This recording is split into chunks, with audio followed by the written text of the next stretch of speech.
Back on the SportsMax Zone, we continue our countdown now to the start of the West Indies 4-day cricket championship on Wednesday. Today we look at the Jamaica Scorpions and the Guyana Harpy Eagles. The Jamaica squad reads like this: John Campbell retained as captain, Brad Barnes, Jermaine Blackwood, Gordon Brand, Nicholson Gordon, Derval Green, Patrick Harty, Leroy Lugg, Kurt McKenzie, Jamie Merchant, Marquino Minley, Romain Morris, Paul Palmer, the former captain, Alwyn Williams and Orain Williams.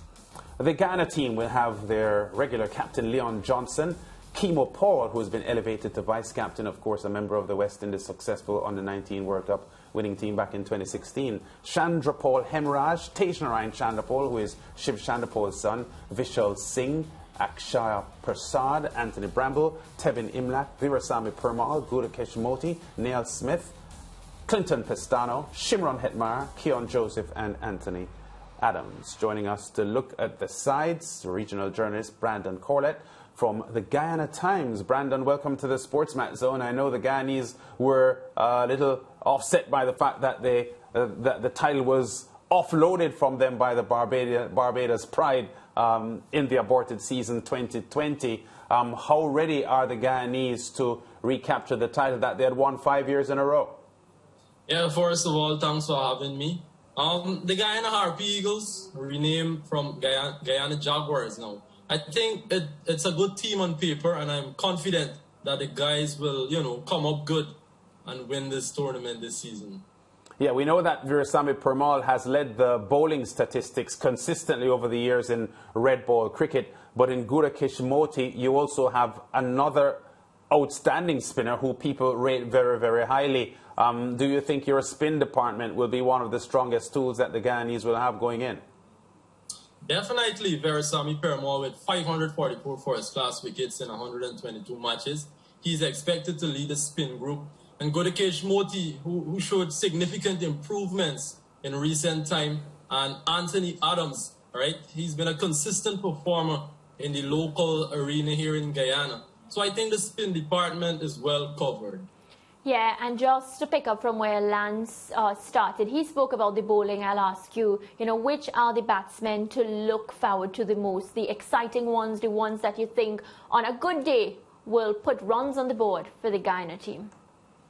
Well, definitely Shimron Hetmyer. He's out of the West Indies team, so this regional 4-day season would be a big one for him, right? He would want to break into the West Indies team again. Leon Johnson is fresh from 472 runs in the last season. So, as he said, age is just a number for him. So he is looking forward for some good season here, and hopefully he can get selected in the West Indies team in March. Yeah, and Shimron Hetmyer is somebody I've noticed once he's a part of the West Indies team, he tends to have a sort of leadership quality about him. Many people have tipped him initially to actually get ready for the West Indies captaincy. That didn't go as planned. Shimron Hetmyer, his role in this team for this 4-day West Indies championship as a leader to assist the captain. Yeah, well, actually, Kimo Paul is the vice-captain, but obviously Hetmyer brings that leadership role in the batting department. He's fresh from a century in the trial game a few weeks ago. He actually batted for 300 minutes, 256 balls, and scored 149. So definitely Hetmyer is a leader within that batting group. Yeah, I'm going to ask you your thoughts about the Jamaica Scorpions squad in a while. But the Guyana cricket setup, during the years that you were winning consistently, from 2015 to 2019, thereabouts, you also had very strong youth teams. The Under-19 tournament saw Guyana winning at least one of the titles, whether the 3-day or the 1-day title, or an Under-15 title, almost all of those years during that period, which suggests to me that in the past decade, Guyana has had a good youth program to feed into the senior results, and is part of the reason why the Guyanese have been so successful regionally. Yeah, definitely. A lot of inter-county cricket is being played here in Guyana. School cricket is being reintroduced actually right here in Guyana. we all know it's a new Guyana cricket board, so a lot of youth cricket, more emphasis is being placed on youth cricket. So that would be good for the future of Guyana cricket. All right, Brandon, your thoughts on the Jamaica Scorpions team that we just read out. John Campbell retained as captain. Jermaine Blackwood, West Indies Test cricketer, is also in there, as well as a couple of players like Marquino Minley, who had played for Barbados a couple of seasons ago, moving from a different franchise. There's also Patrick Harty, a spinner, who had been called for a suspect bowling action a couple of years ago, but he's now ready to continue. Your thoughts on the Scorpion squad that they've named?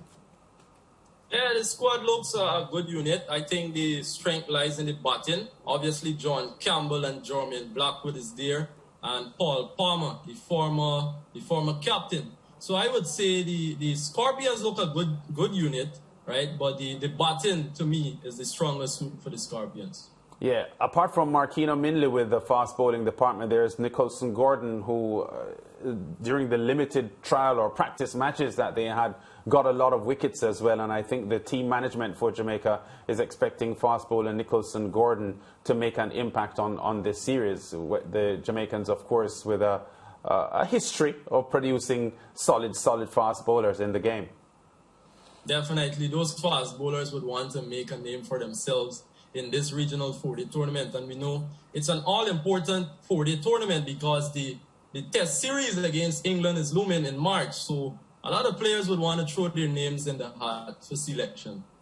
Yeah, and overall, a quick comment on the return, because it's 2 years now that we haven't had the red ball cricket in the Caribbean. I saw a release coming from Cricket West Indies today, and Johnny Grave, the CWI CEO, and Director of Cricket Jimmy Adams, both expressing their pleasure at having red ball cricket return to the Caribbean. And as you said, at opportune time, because there's a test series against the English team coming up in March next month. And there is the feeling that we haven't, because of the absence of red ball cricket, given our players an opportunity to put their hands up to get into the test team. Definitely. I mean, 4-day cricket tests your ability to bat long and all these things. So I think it's the foundation cricket to me, the regional 4-day cricket. So I'm very happy to see the return of red ball cricket in the Caribbean. If you would have been following cricket, a lot of white ball cricket has been playing in the Caribbean. So I think definitely it's a very important tournament for a lot of these players in the Caribbean. Okay, Brandon, thanks for talking to us, and all the best to the Guyana Harpy Eagles as they take on the rest of the region for the regional first class season. We go to break. Still a lot more to come on the SportsMax Zone.